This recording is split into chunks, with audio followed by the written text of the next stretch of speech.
Hello everyone! Today we are going to open up Star Wars the card game, the living card game. Promise of Power Force Pack. Now then, this was the only one that I could still find by now, and it is the final pack of the Alliances cycle. And the very final deck, anything, a pack for the entire game. After this was released, the game came to an end. And I don't think it's being played anymore now. There are no packs left. The game is just done. So what do we get? We get a piece of paper with some new keywords, stuff like that. Yeah, just like so. And some advertisement for a new game. Well, not so new anymore. Imperial Assault. Right. But we are going to take a look at these. Right, so forgive me if I'm rusty. I haven't played this card game in a very long time, so I hardly know. I have the rulebook lying next to me just to take a look at what all the symbols were and everything, so forgive me if I'm a bit rusty. So we start off here with Order of the Inquisitors, a Sith card, objective, Malachar, reduce the cost of the first Inquisitor card you play each turn by 1. Now then, it has a damage capacity of 5 and the resources is 1. Right, a playset is 2.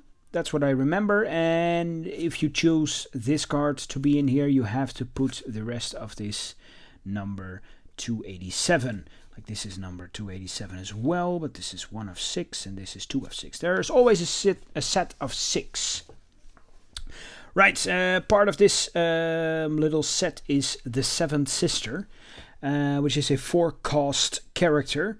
3 Force icons, also Sith unit, Force user, Inquisitor, a lot of battle combat icons as they call it. It's an elite with a damage capacity of 3, and while this unit is attacking, instead of the normal edge battle, your opponent places any number of cards in his edge stack first if desired. You place any number of cards in your edge attack, in your edge stack if desired. Review and resolve those edge attacks. Those edge stacks as normal. My god, reading is difficult. Right, and next up for the same set we have the Fifth Brother, which is a cost of 4 and 2 Force icons. These combat icons. It's a character, Force user, Inquisitor, edge 1. And as a reaction after an Inquisitor unit leaves play, remove 1 focus token from this unit. And it has 3 damage capacity. Then we have the Eighth Brother, cost of 3, 2 Force icons, 2 combat icons. It is a character, Force user, Inquisitor with shielding, and it is an interrupt. When this unit leaves play, deal 1 damage to a target unit, 2 damage capacity. Then we have a double-bladed lightsaber for 1 and 1 Force icon. It is a weapon, enhance an Inquisitor unit. Enhanced unit gains the ranged icon. As an action, return enhanced unit and the enhancement to their owner's hand. Press for answers. It's an event for 1 with 2 Force icons. And it has the Inquisitor keyword. Trade, sorry. As an action, look at the top X cards of your opponent's deck. Discard 1 of those cards and return the others to the top of the owner's deck in any order. X is the number of unique character units you control. So that's the very first affiliation. Next up here we have... what was this affiliation? Was that just the Empire or the Imperial Navy? Imperial Navy. It is the Imperial Navy. Support the fleet, 1 resource, 4 damage capacity. It's an Outer Rim card With an action, focus a fighter unit to remove 1 focus token from a target non-Imperial vehicle unit. Limit once per turn. We get Relentless, which is one of the Star Destroyers, with a cost of 5 and 3 Force icons. It's a vehicle, capital ship, it's elite, reduce the cost of the first fighter unit you play each turn by 1. Each fighter unit you control gains a star, which is one of these icons, I believe. There's a damage capacity of 4. Then we have a TIE Escort for 2 and 1 Force icon. It's a vehicle, fighter, protect non-Imperial objective.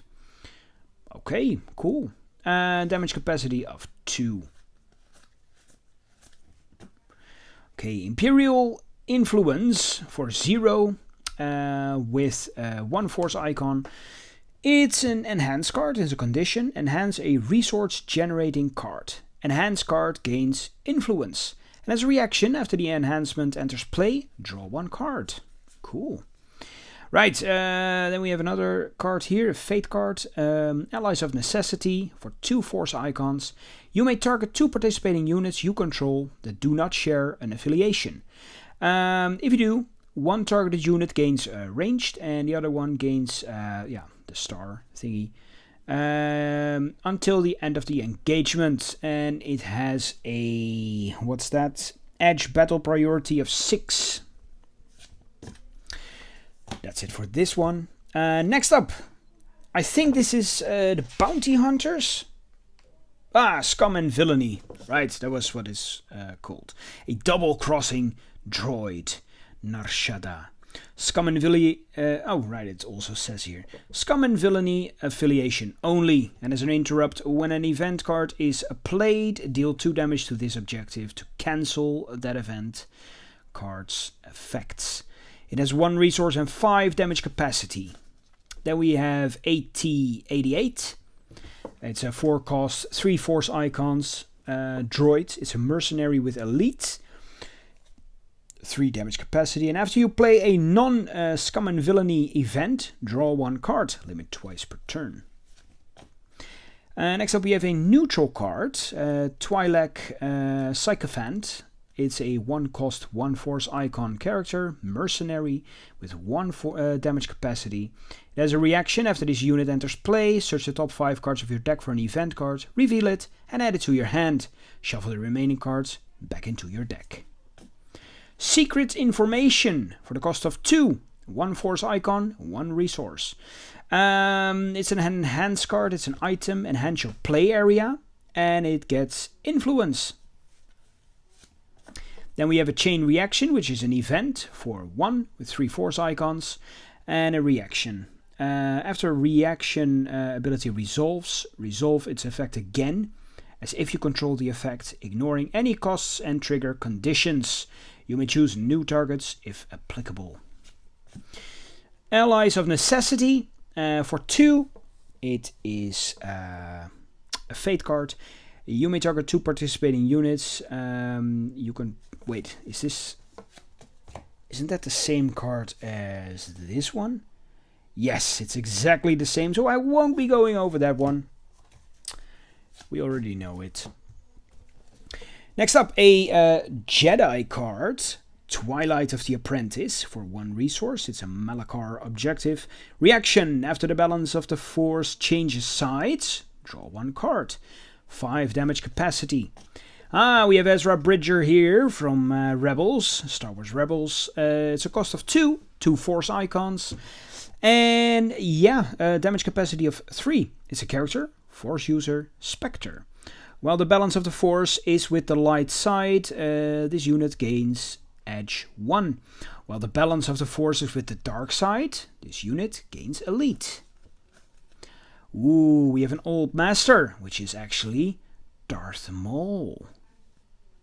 For 4, we get a unit with 3 Force icons, 3 damage capacity. It's a character, Force user, and this unit cannot be committed to the Force. While the balance of the Force is with the dark side, this unit gains Elite, targeted strike, and 1 range icon. Next up we have Ezra's Lightsaber, which is an enhance card for 1 and 2 force icons. It's a weapon and enhance a force user or force sensitive unit. While the balance of the force is with the light side, enhanced unit cannot be the target by enemy events. While the balance of the force is with the dark side, enhanced unit gains a 1 ranged and another one of those symbols. I really like this whole mechanic that plays on the dark and light side. Very cool. Oh, use your power. It's an event for 1 with 1 force icon. Force, control, alter.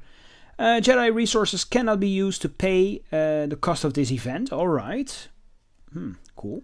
And as an action, set the balance of the force to the other side. That's very interesting. Then we have Echoes of the Force, which is a fate card with a fate priority, with an edge priority of 5, 2 force icons. You may commit a target unit to or remove a target unit from the force. And then next up we have the last affiliation, which is, let me check, Smugglers and Spies. The Broken Horn, a Lothal objective with X resources and 4 damage capacity. It is elite and X is the number of different affiliations among cards you control. Alright, so that's actually working with something else.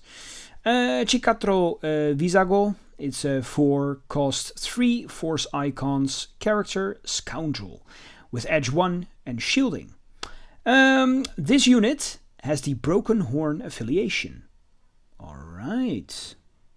Don't know what that is, but cool. And 3 damage capacity, unless it's just speaking of this card. Well, it also works with this card, whereas X would be another affiliation then. Right, got it.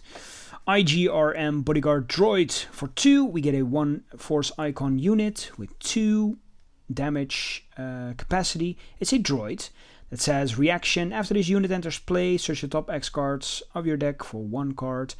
Add that card to your hand and place the others on the bottom of your deck in any order.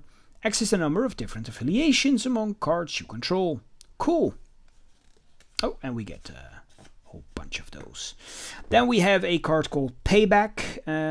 It's an event for 1 with 1 force icon and a reaction. After 1 or more of your units survive an unopposed engagement as attackers, deal X damage to a target enemy unit. X is the number of different affiliations among cards you control. And then finally we have another Allies of Necessity, but this one is a little bit different as the other one. Let's get the other one here as well. See, different art, but also a different edge priority. This one is 6 and this one is 7. The rest is just the same. Right, so there you have it. The very last pack of Star Wars ever. Promise of Power. Thank you all for watching. I really hope to get some more of these, since we can collect, we can complete this game now, just like we did with Legend of the Five Rings so far, and I'm well on my way with Game of Thrones. Star Wars is something that's still on my list, same for Lord of the Rings, but Lord of the Rings I will start later with collecting. But for now, Star Wars is my new next priority, if I can find them. So thank you all for watching and see you guys next time. Bye bye.